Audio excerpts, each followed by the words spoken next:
राष्ट्रपति ट्रंप कह रहे हैं कि वो हर हाल में ग्रीनलैंड लेकर रहेंगे। भले वो ताकत का इस्तेमाल करेंगे या नहीं करेंगे, लेकिन हर हाल में ग्रीनलैंड उन्हें चाहिए। हम आपको बताएंगे कि ट्रंप ग्रीनलैंड को उसकी सुरक्षा के लिए लेंगे या फिर उनका मकसद ग्रीनलैंड के साम्राज्य को हथियाकर एक और किला फतह करना है। ट्रंप ने ग्रीनलैंड की मदद करने वाले देश कनाडा की भी जमकर क्लास लगा दी और यहां तक कह दिया कि कनाडा उन्हीं की वजह से जिंदा है। लेकिन आपको बता दें, ट्रंप से भी आगे पुतिन निकल गए हैं। वो तो ग्रीनलैंड के खुले बाजार में कीमत तक लगा चुके हैं। वो कीमत कितनी है, हम आपको टॉप एंगल में ये भी बताएंगे।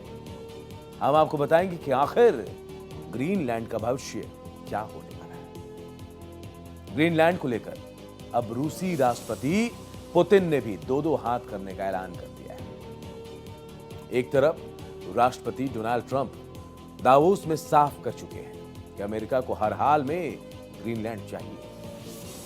उन्होंने यह भी जरूर कहा कि वो ग्रीनलैंड लेने के लिए ताकत का इस्तेमाल नहीं करेंगे।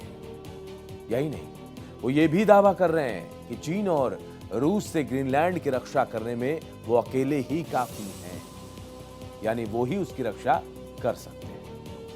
ट्रंप डेनमार्क को सीधी धमकी देने से भी नहीं चूकते हैं। वो आगे कहते हैं कि अगर डेनमार्क ने ग्रीनलैंड नहीं दिया तो इसे हम हमेशा याद रखेंगे।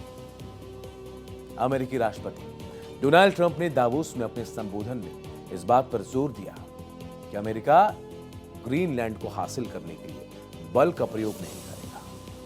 ट्रंप ने उत्तरी अटलांटिक संधि संगठन यानी नाटो में सहयोगी डेनमार्क से ग्रीनलैंड का नियंत्रण हासिल करने की इच्छा जताई। उन्होंने एक नहीं कई बार कहा कि ग्रीनलैंड को नियंत्रण करने के लिए अमेरिका सबसे बेहतर हालत में है। ट्रंप ने अपनी स्पीच में कहा, हमें दुनिया की रक्षा के लिए हिमखंड का एक टुकड़ा चाहिए।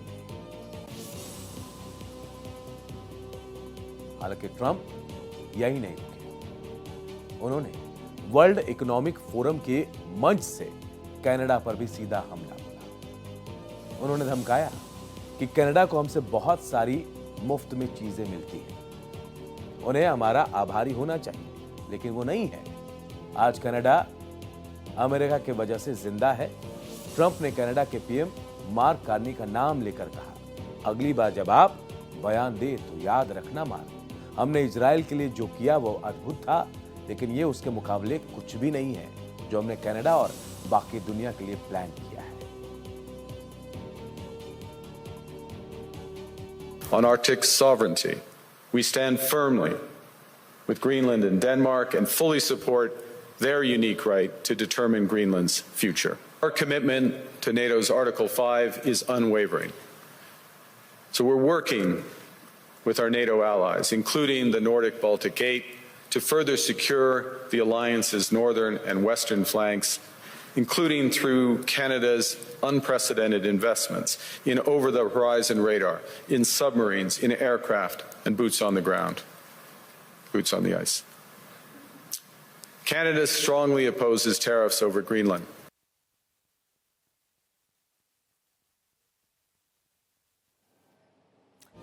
तो हम एक ऐसा गुंबद बनाने जा रहे हैं जैसा कोई और नहीं होगा। हमने इजराइल के लिए किया था। ट्रंप का बयान उस वक्त कनाडा की पीएम कार्नी ने उस पर पलटवार किया जो कार्नी ने किया। सुनिए कहा क्या उन्होंने और समझिए क्या कुछ कार्नी कहना चाहते थे। वो बयान भी आपको सुनाते हैं।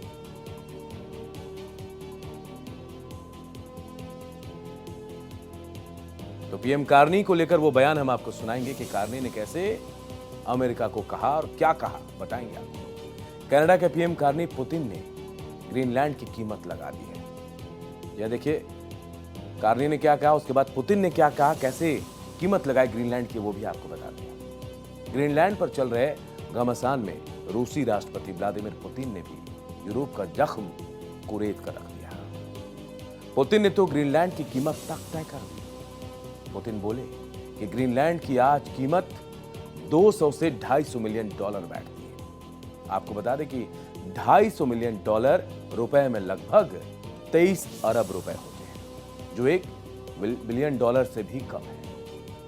पुतिन से ग्रीनलैंड का दाम तो लगा दिया गया, लेकिन यह भी साफ किया उन्होंने कि ग्रीनलैंड की ओनरशिप से उनका कोई लेना देना नहीं। पुतिन बोले कि निश्चित रूप से हमसे जुड़ा हुआ नहीं है। मुझे लगता है कि वो इसे आपस में सुलझा लेंगे। वैसे पुतिन ग्रीनलैंड को लेकर यह कहने से पीछे नहीं है कि डेनमार्क ने हमेशा ग्रीनलैंड के साथ एक कॉलोनी की तरह व्यवहार किया। यही नहीं, ग्रीनलैंड के साथ वो बेहद सख्ती और बेरहमी से पेश आता रहा है। ग्रीनलैंड की कीमत 23 अरब क्यों है, ये भी सबसे बड़ा सवाल है। और कैसे उन्होंने ये लगा लिया कि भाई 23 अरब में ही ग्रीनलैंड का रेट तय कर दिया जाए। पुतिन लगातार ये भी कह रहे हैं कि भाई हमें उससे कोई लेना देना नहीं है, अमेरिका और डेनमार्क इसे आपस में सुलझा लेंगे। क्या कुछ कहा पुतिन ने, जरा सुनिए।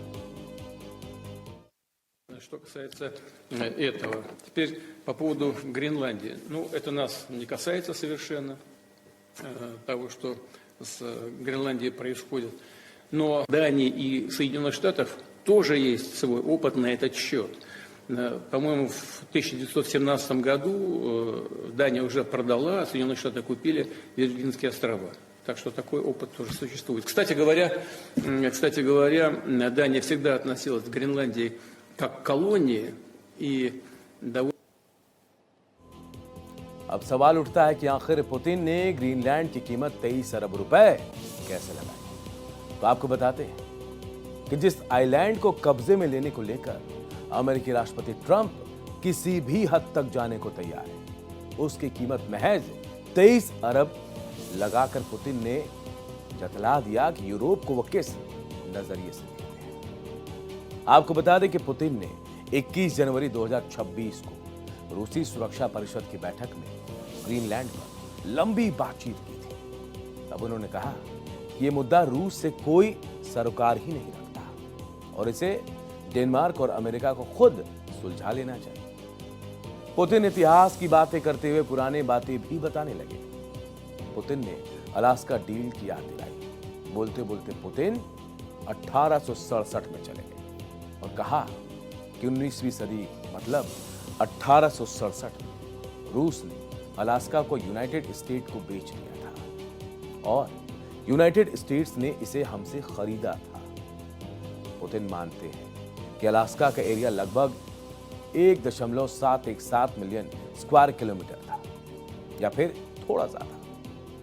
अमेरिका ने अलास्का की डील 7.2 मिलियन यूएस डॉलर में की थी। इस हिसाब से आज की कीमत 158 मिलियन डॉलर होगी। पुतिन ने यूरोप पर तंज भी कसते हुए कहा कि ग्रीनलैंड का एरिया 2.166 मिलियन स्क्वायर किलोमीटर से थोड़ा ज्यादा है और अगर अमेरिका की ओर से अलास्का के लिए चुकाई गई कीमत से तुलना करें तो आज ग्रीनलैंड की कीमत लगभग 200 से 250 मिलियन डॉलर यानी 23 अरब रुपए के बीच होगी। पुतिन कहते हैं कि इतना खर्चा तो अमेरिका आसानी से उठा सकता है। सोचिए, जिस ग्रीनलैंड के लिए दुनिया का सबसे ताकतवर नेता ट्रंप कुछ भी करने को तैयार है, उसी आइलैंड की कीमत दुनिया के दूसरे सबसे शक्तिशाली नेता ने 23 अरब रुपए लगाकर यूरोप के जख्मों पर नमक छिड़क दिया है। पुतिन अमेरिका को यह संदेश दे रहे हैं कि ट्रंप बेहद ही छोटी छोटी चीजों के लिए लड़ाई मोल ले रहे हैं। पुतिन ने ग्रीनलैंड की मामूली कीमत बताकर यूरोप को भी चिढ़ा है, जैसे ग्रीनलैंड कोई सस्ता सौदा हो, जबकि यूरोप इसे संप्रभुता का मुद्दा मानता है। आपको बता दें कि पुतिन यूरोप और अमेरिका के झगड़े को बेहद ही सलीके से देख रहे हैं, क्योंकि उन्हें मालूम है कि इसी यूरोप के नेताओं ने पिछले 4 सालों से पुतिन को बेहद परेशान कर दिया और अब ग्रीनलैंड के बहाने हमला कर वो यूरोपीय देशों पर हमला भी बोल रहे हैं। और देखिए, यही वजह है कि पुतिन अब यूरोप को चिढ़ा भी रहे हैं और ग्रीनलैंड का दाम भी उन्होंने तय कर दिया और बता दिया कि ग्रीनलैंड की आखिर कीमत कितनी हो सकती है। तो दूसरी तरफ अमेरिका को भी कह रहे हैं कि भाई ट्रंप छोटी छोटी बातों के लिए लड़ाई मोल ले रहे हैं।